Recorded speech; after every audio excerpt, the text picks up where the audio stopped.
22. I pulled up in front of the Devil's Den and stared at the bar moodily. I'd been trying for over a month now to cop Stella, the owner of the bar. It hadn't taken me long to find out she wasn't just another barmaid. I knew that she wanted me, but for some reason she held back. I meant to break through the wall of reserve she kept putting up, and I had reason to believe I just might break luck tonight. Generally, she didn't come to the bar, except on weekends. She wouldn't commit herself to a real date, but she had decided to come downtown tonight, just to see me. Stella was sitting on the corner stool when I entered. "Hi!" she yelled, and waved in my direction. I smiled to myself. It was apparent that she had been drinking. I felt sure that half the battle was won. "Hi yourself," I said, as I sat down beside her. "Did you save enough for me?" She smiled and stared at me mischievously. "Yeah, Johnny, but let's not waste our time sitting around here drinking." Then she added, as an afterthought, "You did say your name was Johnny, didn't you?" There was something about the way she said it that made me glance up immediately. She was staring at me in a peculiar manner. All at once it came to me. She was damn near out on her feet. I felt taken aback. It wouldn't help my plan if she was too intoxicated to realize what was happening. She leaned over towards me. "Come on, honey. Let's get the hell out of here." That was just down my line. I stood up and took her arm so she wouldn't stagger. The bartender gave me a cold look as we walked out, but the hell with him. He was the least of my worries. I steered her towards my car and helped her in, then got on the other side. She pushed the armrest up and slid across the seat so she could be under me. The street was nearly deserted as I drove through the downtown area. I started to stop and put the top down, then decided against it. It would sober her up too quick. I could feel her hand rubbing my leg up and down until she got up the nerve and began to massage me intimately. As far as I was concerned, that clenched things. I wouldn't have to wonder about her reactions when I pulled up in front of a motel. I stopped and bought a pint of whiskey, then headed for a motel in the outskirts of town. I wanted to make sure we weren't seen by anyone. She sat in the car and sipped on a cup of whiskey while I checked us in. "Come on, baby," I said lightly, jingling the motel key in my hand. Her skirt rose about her thighs as she got out on the driver's side. Again I marveled at her ripened perfection. We entered the room, holding each other tightly. I closed the door and kissed her passionately, then picked her up and carried her to the bed. When she returned my kiss, her tongue darted in and out of my mouth like a burning spear. Hot, stabbing jolts of sensation ran through me as I lowered her gently to the bed. I undressed her and kissed her feverishly on her neck, shoulders, and beautiful white breasts. Her nipples became hard under my probing lips. When I went down lower and kissed her on her navel, she shuddered, and her stomach grew tight. She began to murmur words of endearment as I worked down lower and lower. I proceeded to make love to her with slow deliberation, tantalizing her with the promise of joy she had never before known. Before she could become too accustomed to my love-making that way, I raised up and penetrated her at just the right time. She was tightly built, and a small scream escaped from her. I took her tiny waist in my hands and pulled her to me firmly, yet gently.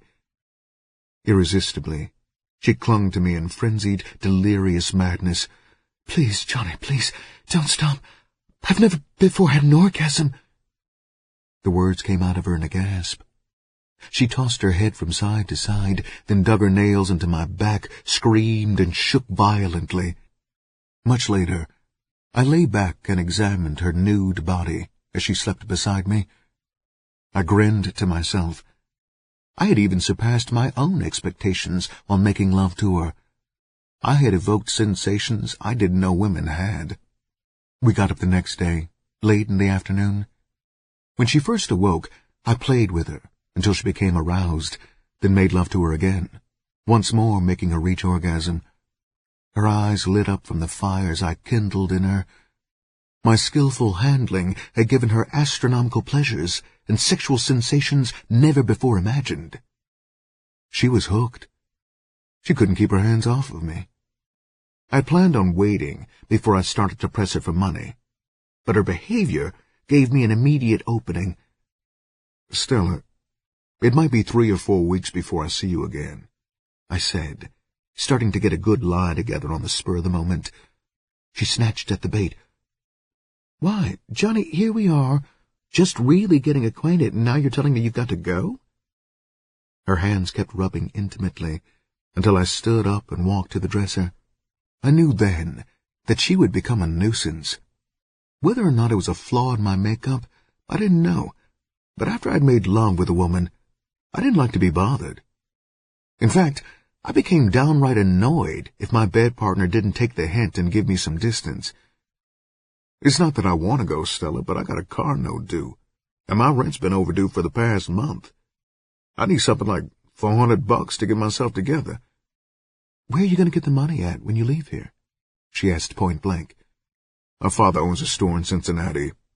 If I go back home and hang around for a few weeks or months," I added, "he'll loan me the money." She hesitated for a moment, then said just what I knew she would say. "If you stay here, I'll loan you the money." My first reaction should have won me an Academy Award. First, I pretended shock, then became indignant. My technique was beauty in motion. I allowed her to persuade me to accept the money against my better judgment. I stated with a straight face. Her face lit up with happiness. "Johnny, you stop by the bar tonight, and I'll have it for you. Better yet, why don't you just let me rent this room? That way the people down at the club won't have any idea what's happening," she continued, not giving me time to answer. "Suppose we just meet here, say, around 8 o'clock? I'll have the money ready for you." 8 o'clock, hell. I could read the bitch's mind. She meant to wear me out for that 400. "I'll tell you what, I got some business to take care of, so make it 10 o'clock. Before she could answer, I leaned down and kissed her. That closed the deal better than words could have. When she started to breathe heavy, I pulled her from the bed and slapped her on her rump. "Get dressed, so I can drop you off downtown at your car. If I let you, we'll still be here at 10 tonight." She grinned and ran into the shower. I relaxed a little. I don't think I could have stood another bout with her so soon. A while later I dropped her off and continued on home. For the past few weeks I'd been neglecting Ruby. I would have to give her a little attention before she got out of hand. For the next month I played both ends against the middle. Stella had become wise to what was happening, and Ruby knew I had a square girl for her wife-in-law. Even though I tried to explain to her I was getting big stuff from my Ofe, it didn't sit right with her. I think what really dragged her was that Stella was white. Black girls just don't like to stable up with white girls, no matter how much money their pimp is getting from the Ofe. And the shoe fit the same way on the other foot. I'd started a bank account now, and I had over $5,000 put up for a rainy day. 3,000 of it had come from Stella in the last month. 2 days ago, I just got $2,000 from her, and when we met tonight, I was going to hit for some more. I stared out of the motel window. The weather was beautiful, but I didn't feel in the mood to ride down on any bitches. I had just heard on the news that Janet was back from abroad, and she had called her engagement off. That should have made me happy, but for some reason, I couldn't build up any sweat over it. Right now, Janet was in a different world from the one I lived in. I had enough problems with the 2 women I was living with to last 3 lifetimes without dragging Janet into the picture. Stella had given me an outright no-bullshit choice. Either I married her or no more money. I would have fired the bitch outright, but she had sweetened the pot with the promise of $20,000 cash on the day we were married. Perhaps to some men this wouldn't have been a problem. For me, it wasn't that simple. I was a pimp, inside and out, and marrying a bitch wasn't in my program. Stella had presented the opportunity, and I meant to take advantage of it. If the bitch didn't think I could play her out of that money, she was crazy. I didn't have it absolutely together, but I had a plan. The phone rang. I picked up the receiver and spoke for a few moments, then hung up. I smiled. It was coming together. The pieces were falling into place. I put 2 joints in my pocket and stepped outside. It was just dusk dark, not too hot or cold. I let the top down on my caddy and headed for the west side. I appreciated this big, expensive car as I drove across town. When I stopped at a red light, 4 teenage girls waiting for the bus flagged me down. The women standing at the bus stop stuck their noses in the air as the young girls ran over and climbed in my car. Those old bitches were just mad because I didn't pick them up. All the teenagers had on shorts, and I mean short shorts. The young girl who sat down in the front seat beside me had big, pretty brown thighs, and I stared at them in appreciation. "Hey, baby, this show is a hip ride, ain't it?" one of the girls in the back yelled. I caught her reflection in the mirror, and she didn't look to be over 13. "You need a woman, honey?" she asked. I smiled at their frankness. "No, honey, you might be too old for me," I capped right back. She grinned.